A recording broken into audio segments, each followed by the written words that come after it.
Hello everyone, Iswaran the story টেলারের last পার্টটা আমি আজকে তোদেরকে করাবো।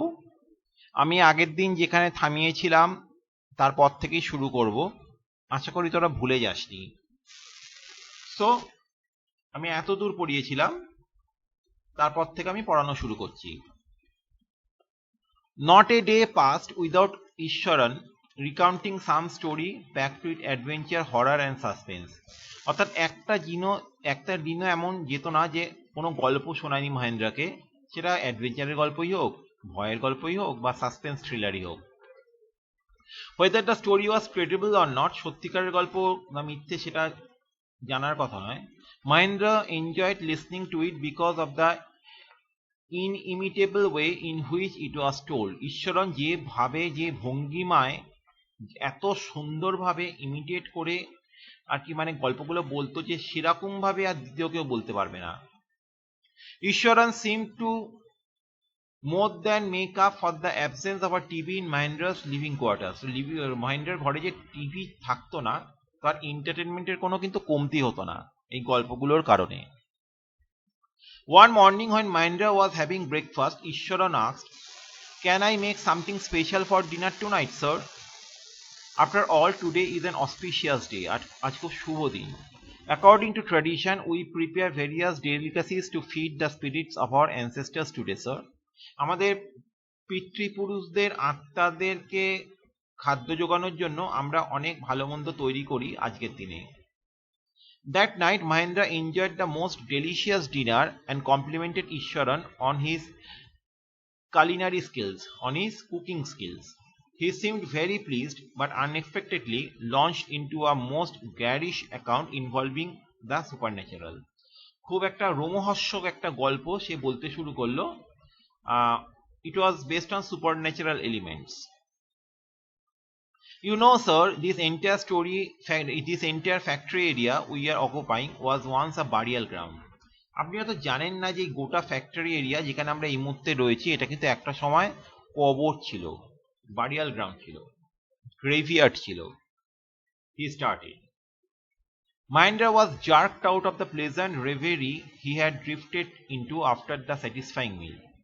তো খুব ভরপেট খাওয়ার পর খুব সন্তোষজনকভাবে গা এলিয়ে একটুখানি শুয়েছিল মহেন্দ্র, যখন এরকম একটা অদ্ভুতুরে কথা শুনে সে চমকে ওঠে। I knew on the first day itself when I saw a human skull lying on the path.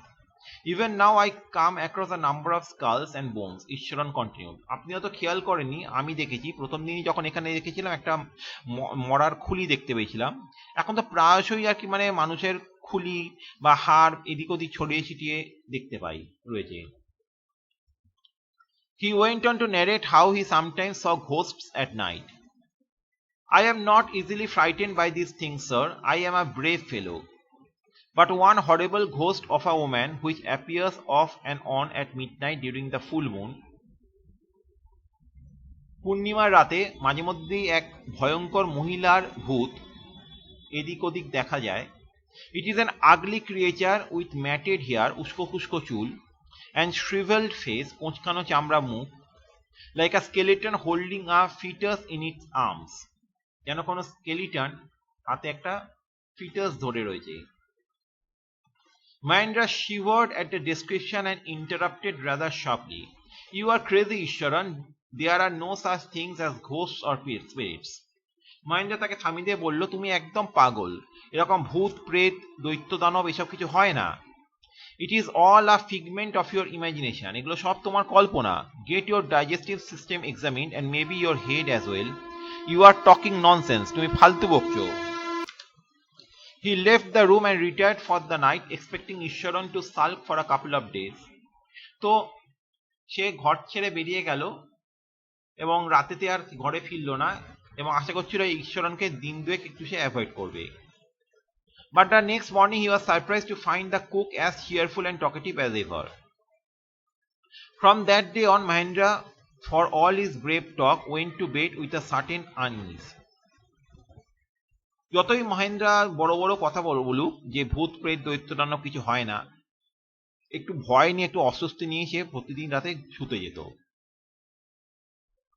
Every night he peered into the darkness outside through the window next to his bed. তার বিছানার পাশেই একটা জানলা ছিল, সেই জানলায় সে বাইরে সে তাকিয়ে দেখতো, trying to make sure that there was no movement of dark shapes in the vicinity.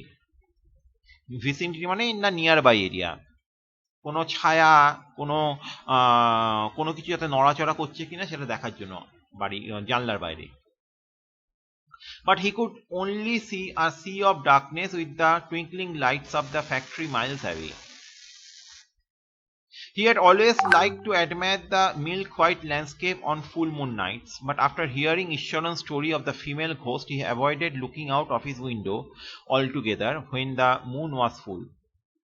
চাঁদের জ্যোৎস্নার রাতে আকাশেতে জ্যোৎস্নার আলো ছড়িয়ে পড়ছে এবং মেঘ ভেসে যাচ্ছে, এরকম একটা সুন্দর পূর্ণিমার আকাশ দেখতে তার ভালো লাগতো, কিন্তু ঈশ্বরনের ওই মহিলা ভূতের গল্প শোনার পর সে আর জানলার বাইরে তাকাতোই না, ইভেন পূর্ণিমার রাতেও। One night Mahendra was woken up from his sleep by a low moan close to his window.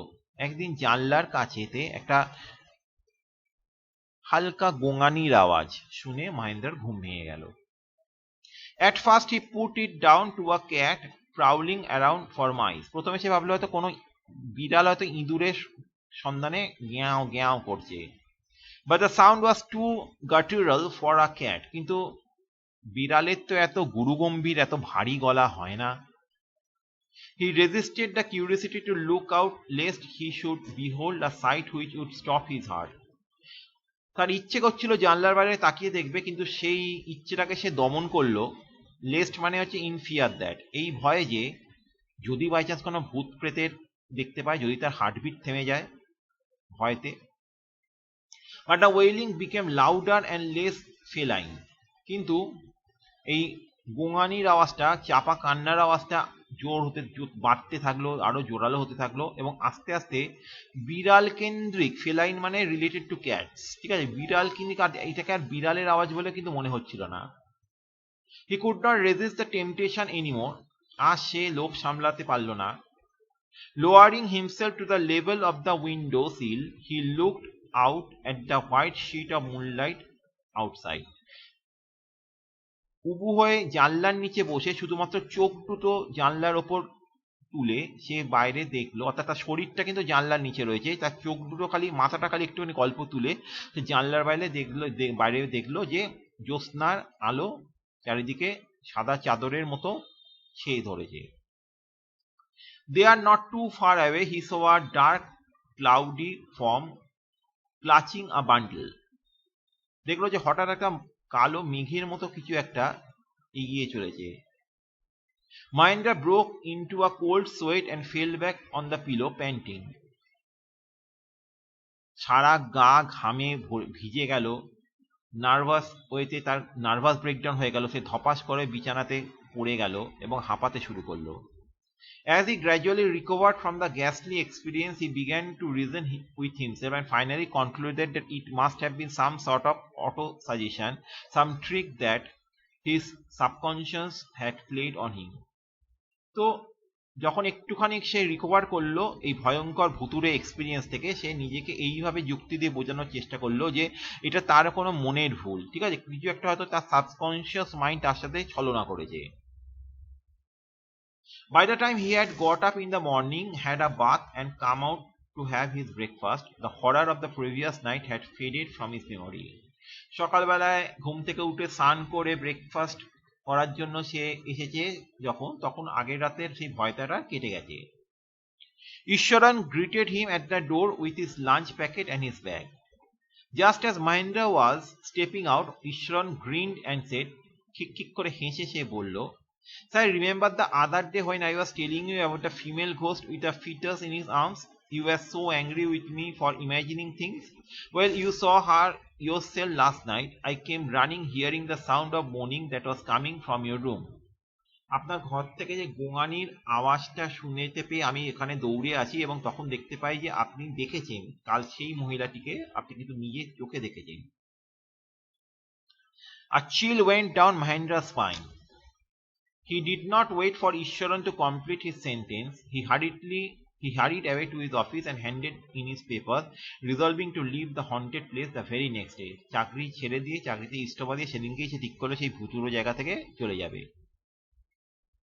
আশা করি পুরো গল্পটা বুঝতে পেরেছি। একটু বড় গল্প ছিল এটা। আমি বাকি কোশ্চেন আনসার্স গুলো সেন্ড করে দিচ্ছি, ইমিডিয়েটলি খাতায় লিখে নিস। বাই।